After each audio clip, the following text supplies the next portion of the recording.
Time for another Man in Gray book review. Today's book is Vintage Recipes of the 1960s by Stephen Masters, published in 2023. It's 120 pages, and it was privately published, or independently published.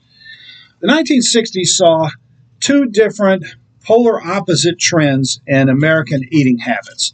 On the one hand, there was an increasing interest in ethnic cuisine, particularly from France, thanks to Julia Child's cookbook, The Art of French Cooking, and her television shows.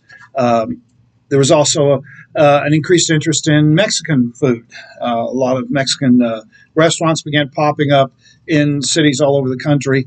And again, of course, Italian food always popular, and it was even more so in the 1960s. So you had a lot of ethnic foods suddenly popping up on the radar. Many, of course, people who had gone to war during World War II, come back during the 50s, had experienced ethnic foods from different countries and began to partake of it in the 50s and then, of course, in the early 60s.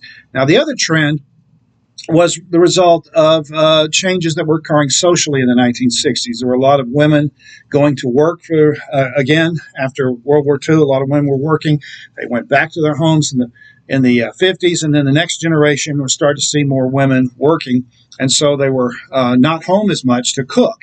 And so the second trend was fast food, frozen TV dinners. Microwave ovens hadn't appeared on the scene yet, but they did have these frozen dinners, TV dinners they were called, and you could simply take them out of the freezer, peel off the foil wrapper and stick it in the oven for 20 minutes or so, and then when you pulled it out, you had an entire meal there.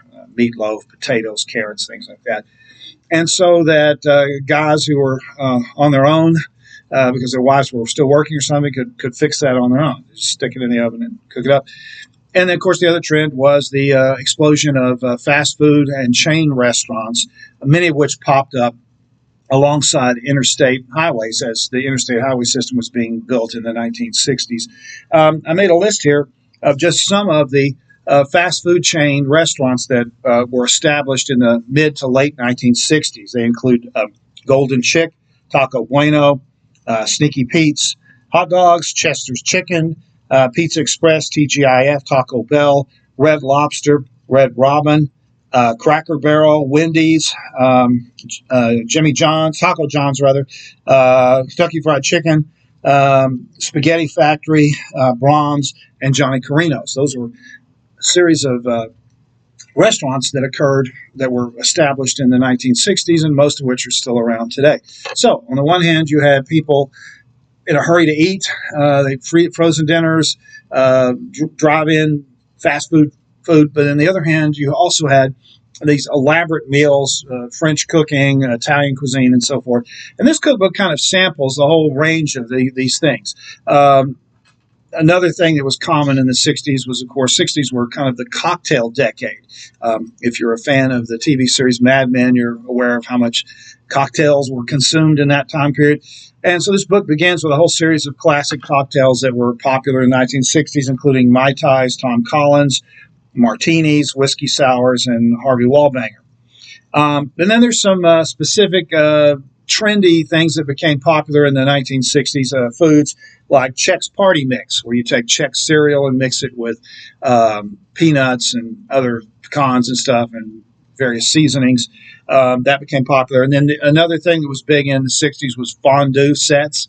It was a fondue decade. So there's recipes in here for cheese fondue and chocolate fondue, as a dessert.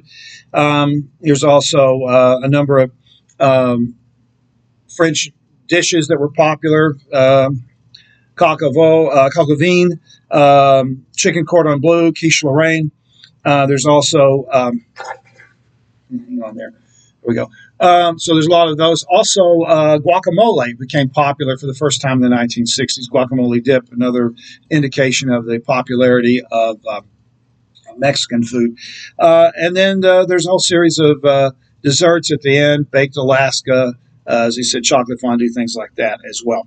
So it's a real interesting survey of some of the popular food recipes from the 1960s, many of which are still cooked today. There's beef stew and various things like that that are still popular today, but which were really became popular in the 1960s. So it's a interesting, fun little book. There's a little short introduction. The rest of it's just recipes, and they're done in a very simple way. Most of these are recipes that anybody can cook if you're given enough time. They do. Some of them take longer to fix than others.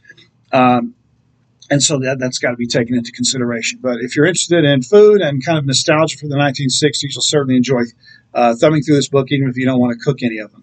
The book is called Vintage Recipes of the 1960s. The author is Stephen Masters. This has been another Man in Great Book Review. Thanks for watching.